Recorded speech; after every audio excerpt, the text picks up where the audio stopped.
Northern Ireland host Hungary with the Hungarians hot on their heels. The Hungarians have won every previous encounter at Windsor Park, but the home side will certainly be ready for them. It's amazing, you know, the atmosphere. I think before the redevelopment there was only 15,000 there, but it sounds like there's 30,000. You know, the fans are unbelievable, and you know, they can make a real difference in the games and helping to push us on it to get the result. You don't think that they'll change?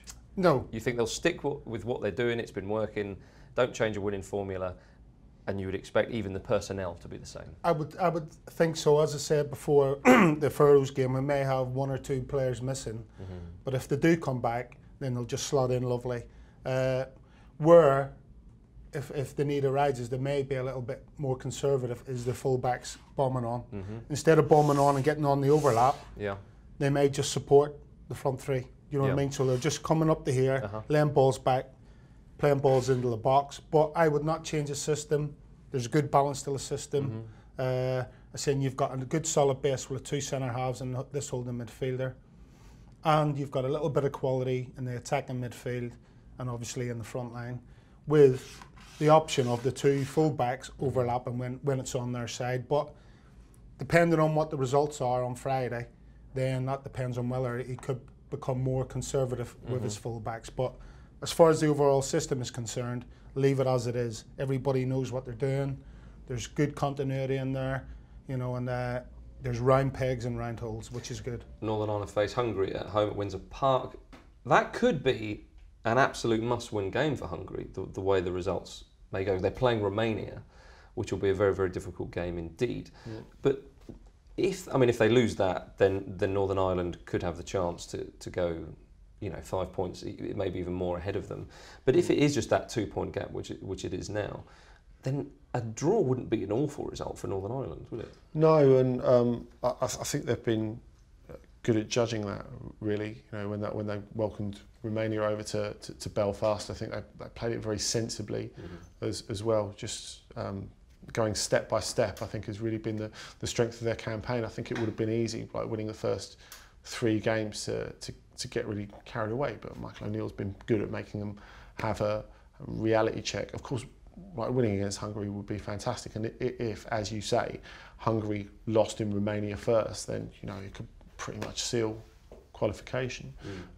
So it's huge. There's absolutely no doubt about that. But they always have a tremendous atmosphere behind them at home as well. And, you know, I don't think there's such an enormous difference in quality between Northern Ireland and Hungary. I think, you know, if you go player for player, Romania are the best side of the group. I don't think there's any doubt about that.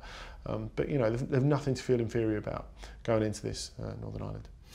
And, I mean, obviously we don't know what the results will be before that game, but would you understand it from what you've just said there, if Northern Ireland do go into this game and think, actually, let's just play it nice and conservative, maybe try and hit them on the break?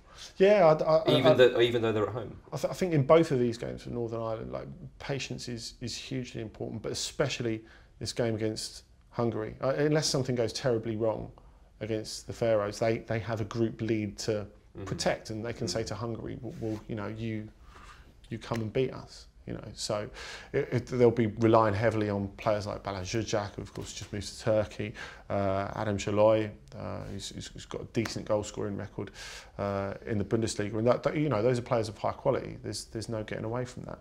But like I said, there's not such a major difference, and, you know, they've earned the right to be in this position in the group where they can say, look, you have to come to our place and beat us, which is, you know, not an easy task as well. Tactics may or may not go out the window because it's a massive game for both teams, and you've seen it many times before where games just become, you know, end-to-end games, and there's no tactics involved. This could become one of those games. A bit of a slugfest almost. Big time. But you know what it's like, Gerry, playing in front of that partisan crowd at Windsor Park. Then is there a temptation that the fans that can almost taste the European Championships, and they are shouting their hearts out, and you're there playing in midfield or somewhere, and you've got to be very disciplined to kind of keep your position and not get too carried away. And that could become a factor. That's a very good point to make, because the Northern Ireland fans are desperate, and I mean seriously desperate, to get a major tournament. And these players will want to bust their gut for them, as they've done all. Listen, this is going to be all-out war.